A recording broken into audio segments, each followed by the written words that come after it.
Muy buenos días, tutor y compañeros.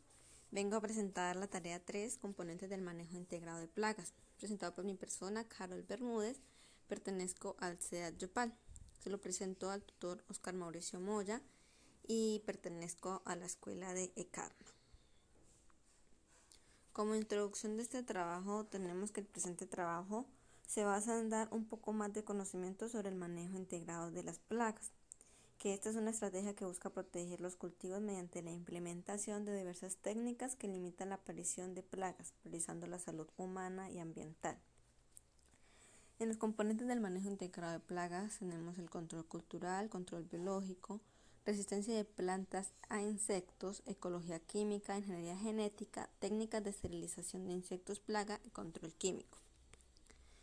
En el control cultural tenemos que es modificar las prácticas agrícolas para prevenir la aparición de plagas.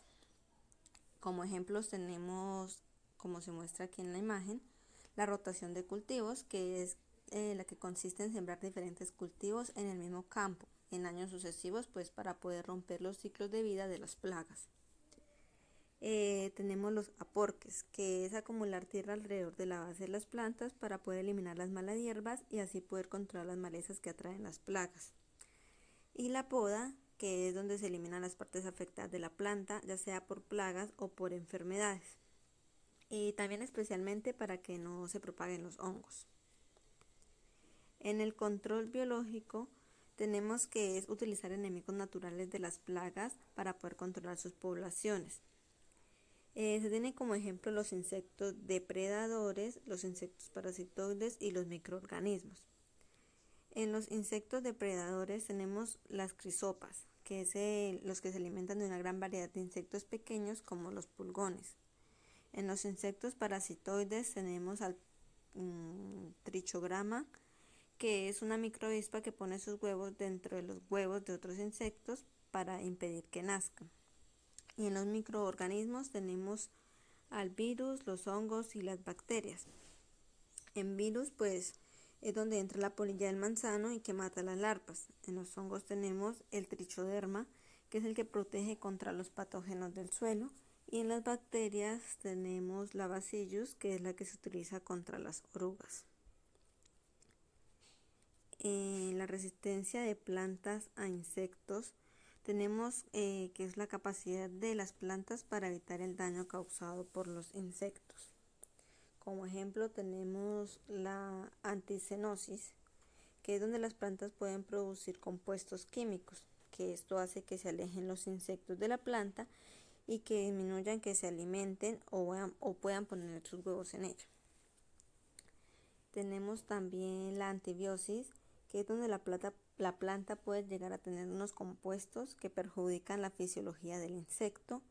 Y tenemos la tolerancia, que es donde la planta puede soportar los daños de los insectos y aún así pueda ella crecer sin que el insecto la mate. En la ecología química tenemos que esta es la que estudia las interacciones químicas entre los organismos y su entorno. Como ejemplo tenemos las orugas de la mariposa monarca, que es donde ellas consumen las plantas del algodoncillo y se apropian de sus toxinas para poder volverse tóxicas para los depredadores. Tenemos también los insectos que se alimentan de las plantas, que son algunas orugas de polilla, como la oruga manduca sexta, que secuestra la nicotina de las plantas del tabaco para poder defenderse. Y tenemos el control de plagas, que es donde se usan trampas que atraen químicos. Tenemos la ingeniería genética, que es donde permite desarrollar cultivos con resistencia a plagas específicas. Como ejemplo está el maíz beta y el algodón beta. En el maíz beta tenemos donde se produce la proteína tóxica para ciertas plagas de lepidópteros. Y en el algodón beta es donde se produce la proteína tóxica para ciertas plagas de lepidópteros, lo que reduce el daño a la planta y aumenta su rendimiento. En las técnicas de esterilización de insectos de plagas es donde se busca reducir la población de plagas mediante la liberación de insectos estériles que se aparean con hembras fértiles. Tenemos como ejemplo el Mediterráneo, que es la técnica de esterilización para radiación que se ha utilizado para controlar la mosca del Mediterráneo. El gusano barrenador del ganado, que es donde se busca la técnica de esterilización por radiación, donde se ha utilizado para controlar la plaga en el ganado. Y el mosquito Aedes, que es la técnica de esterilización de genética, donde se está investigando para poder controlar la población de este mosquito, que es el que transmite las enfermedades como el dengue y el Zika. En el control químico tenemos que se utilizan productos químicos de manera racional y minimizando el impacto ambiental. Tenemos los aerosoles insecticidas como ejemplo, que estos se utilizan para eliminar los insectos voladores y rastreros en los hogares.